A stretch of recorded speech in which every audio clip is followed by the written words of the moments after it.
Так, мына тізе ауруы жайында мен тағы да бір қысқаша айта кетейін. Бұл тізе аурудың көп кісілердің бізге жүріп кететіні міне. Жалпы тізе аурудың өзінің бірнеше шағымдары бар. Артроз, артрит деп жатады, жидкость, жаңағы синовит, бурсит деген сияқты, миниска деп, разрыв миниска деген сияқты неше түрлі диагноздары бар. Ревматойный, аутоиммунный заболевание жағы да.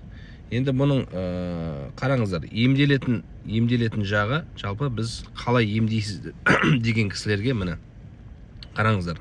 Жүріп кететін, не себепті жүріп кетеді? Біз омыртқада именно тізеге қатысты L3, L4 позвоночник бар.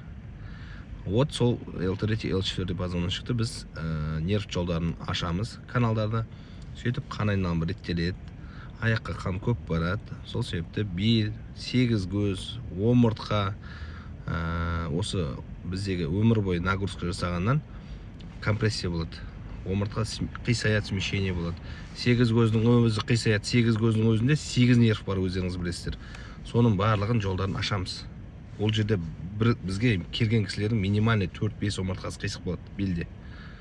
Көрдіңіздер ме? Содан кейін жеп-жеңіл болып, каждый кісі жылап кетеді. Көбіне келетін бізге 60-тағы кісілер, 60-тан асқан кісілер келеді. 70-тегі кісі, 80-дегі, 90-дағы кісілер келіп жатыр. Жылап келеді. Потому что олар уже шаршаған. Көрдіңіздер ме? Сол себепті келген кісілер бізді осылай емдейміз, ударный техникамен. Ударный техника деген аты шулы болғанымен біз қатты ұрмаймыз үлкен кісілерді. Жай ұрамыз. Өзінің нормасы бар. Осы оның алдындағы видеолардың барлығында осылай айтып кеткем. Каждый кісінің қоятын сұрақтары: сіз қалай емдейсіз, сіз қалай емдейсіз. Сосын каждый костоправқа барып шаршаған кісілер бар. Анау костоправқа бардым, одан ем болған жоқ. Бұлардың барлығы алаяқ деген сияқты. Сіз бірінші консультация алып келіңіз. Костоправтың барлығы бірдей емес. Әншінің барлығы бірдей емес қой. Сіз мысалы Қайрат Нұртасты ұнатпайсыз, бар Төреғалиді ұнатасыз ғой. Тура сол сияқты нәрсе болды. Әркімнің өзінің чувствосына байланысты.